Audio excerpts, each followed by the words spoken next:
Nous sommes déjà en février, et cela signifie qu'il y a un nouveau spécial, le mois de l'abonné. Pendant ce mois, vous pouvez me proposer un sujet en lien avec le monde animal, et je réaliserai une vidéo à ce sujet.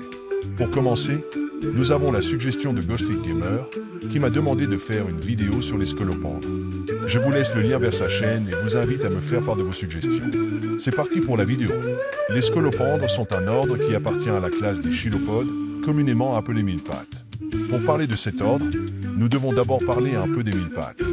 Ce sont des arthropodes caractérisés par un corps allongé, composé de segments appelés métamères. Chacun de ces segments possède une ou deux paires de pattes, bien qu'il n'en ait généralement qu'une seule paire par segment. Bien qu'il puisse paraître peu attrayant à première vue, et que pour la plupart des gens, il n'y a pas de différence entre chaque ordre, ce n'est pas le cas. Les chilopodes se divisent en 4 ordres, les lithobiomorphes, qui possèdent 15 paires de pattes et préfèrent vivre sous les pierres, les scutigéromorphes, qui sont recouverts de plaques rigides sur chaque métamère et ont des antennes et des pattes allongées, les géophilomorphes, qui vivent sous terre, ont un corps allongé et plus de 25 paires de pattes, certains spécimens ayant entre 31 et 177 paires, justifiant ainsi le nom de mille-pattes. Et les scolopendromorphes, qui ressemblent à des mille-pattes et peuvent atteindre une taille impressionnante, jusqu'à 30 cm. Les scolopendres sont des arthropodes carnivores. Pour capturer leur proie, elles possèdent une pièce buccale avec des chélicères, fusionnée avec le premier segment. La partie saillante est dotée de pattes modifiées, avec lesquelles elles injectent un venin qui paralyse leur proie. En fait, les mille-pattes piquent. Ils ne mordent pas, car ils n'utilisent pas leur mâchoire pour cela. Elles ont de petits yeux, et selon les espèces, elles peuvent avoir des yeux composés, être aveugles ou posséder plusieurs paires d'yeux. De plus, leur tête est équipée de grandes antennes qui les aident à localiser leur proie. Les scolopendres sont l'ordre de chilopodes le plus grand, pouvant mesurer jusqu'à 30 cm selon les espèces, et elles ont entre 21 et 23 paires de pattes. Elles possèdent une paire de pattes modifiées, appelée forcicule, en référence à l'instrument utilisé pour mesurer le diamètre des arbres, qu'elles utilisent à la fois pour se défendre et pour capturer et paralyser leur proie, agissant comme des pièces buccales supplémentaires dotées de glandes venimeuses. Bien que rencontrer cet animal ne soit pas très agréable, il n'y a pas lieu de s'inquiéter, car elles ne se défendent que si elles sont provoquées. Donc, si vous en voyez une, n'essayez pas de la manipuler. Elles vivent dans les régions tropicales de la planète et sont une espèce très prolifique. Comme elles vivent dans des zones très chaudes toute l'année, elles pondent des œufs à n'importe quelle période, pouvant en pondre entre 15 et 60.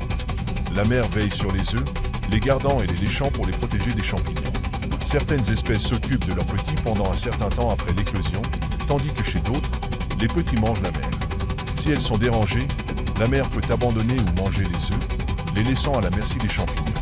C'est pourquoi, si vous trouvez une scolopendre en train de garder ses œufs, ne la dérangez pas.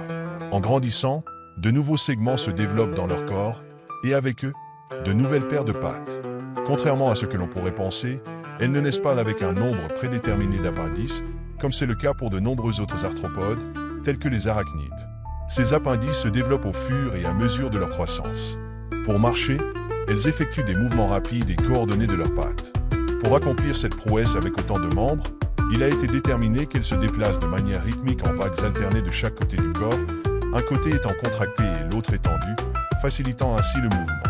En fait, on dit que si un mille-pattes devait réfléchir consciemment à la manière de bouger chaque patte, il progresserait très lentement et trébucherait probablement.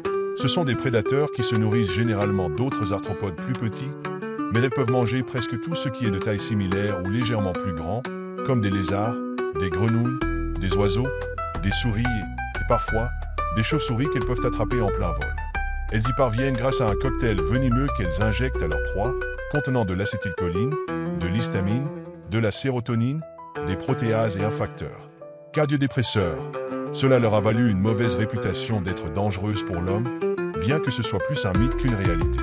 Le venin est conçu pour paralyser et tuer des proies de leur taille ou plus petites. Chez l'homme, une piqûre provoque une douleur intense et un gonflement qui disparaît généralement en 3 jours.